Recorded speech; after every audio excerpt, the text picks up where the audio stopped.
What do you get when you mix card battles and a boss arena together? Well, you get a boss arena on card battles, badumtus. Awful joke aside, this is actually the first time this type of arena been made possible, so how about we try it out, shall we? If I recall, there was also a speed battle on Vortex Storm earlier on the day of recording this, but I didn't get around to it since it was only up for an hour. Plus it's only a speed battle on a barring long map, so it's not like I missed much. However, as I said earlier, it's the first time this arena/map will be available on card battles, so let's see how it goes. To me it looks like a pretty average map, so I opted to use my average deck with average towers to beat this average player. So yeah, other than the map change, there isn't really much else special or different from the normal card battles aside from the fact that there's more medallions at stake, 35,000 to be exact. I don't know about you, but to me it feels a little weird that nowadays pretty much all the boss arenas are a static 35k entry fee, cause back when they were just released I remember some of them costed a staggering 500 freaking k to enter. Well, I guess after that Ninja Kiwi realized there wasn't enough people able to afford such an arena, so now they're trying to do some damage control with that. But it's probably too late to fix it as the medallions have been inflated so much that they are worth less than the Canadian dollar now. Okay, I think I've pulled the Canadian dollar joke one too many times, so I'll stop. But in all seriousness, medallions have been completely out of whack ever since arenas were introduced. I mean, at this point I doubt Ninja Kiwi will add anything that costs medallions to unlock anymore, because how are you even gonna price it? With the hundreds to thousands of people with millions of medallions, a 100,000 medallion cost, for example, for a certain feature will be chump change for them, while 90% of the player base will struggle to ever accrue that much. At this point medallions are simply bragging rights for people at the top of chain, while sub 50% win rate players will pretty much always be confined to assault mode or super low level arenas, since they'll never be able to consistently rack up medallions in higher arenas without losing them.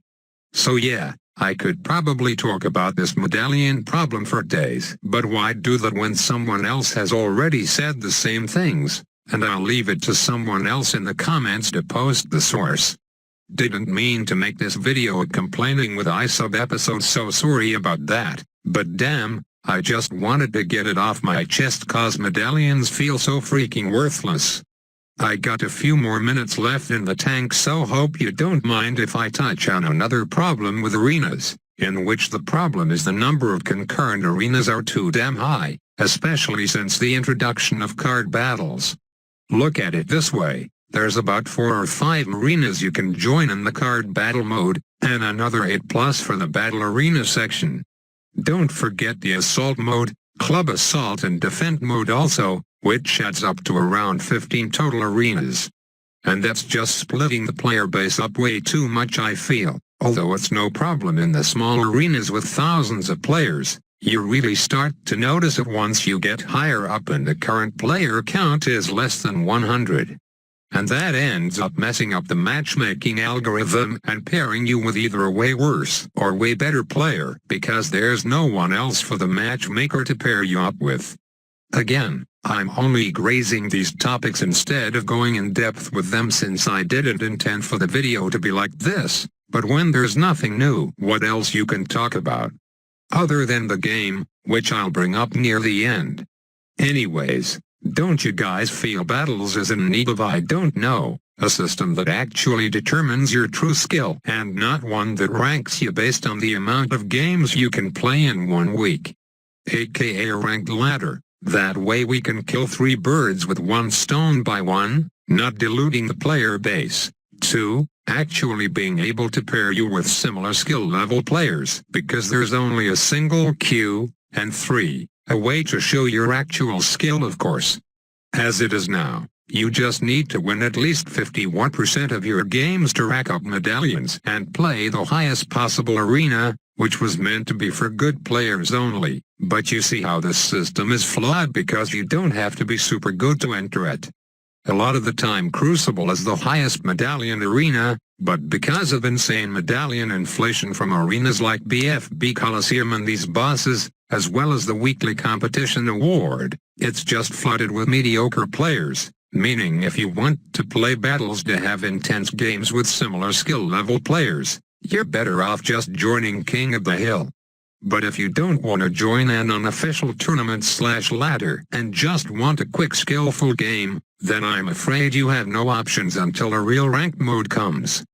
To be honest with you, I don't even play battles that much. The games I show to you in videos are probably 95% of all my games played, because there's really no point for me to play otherwise. Why play when medallions are of no use and my win rate is nearly impossible to improve? Since that's all people can judge you by, you can play 5,000 more games with the same win rate and nobody you get matched with will be able to acknowledge or recognize that.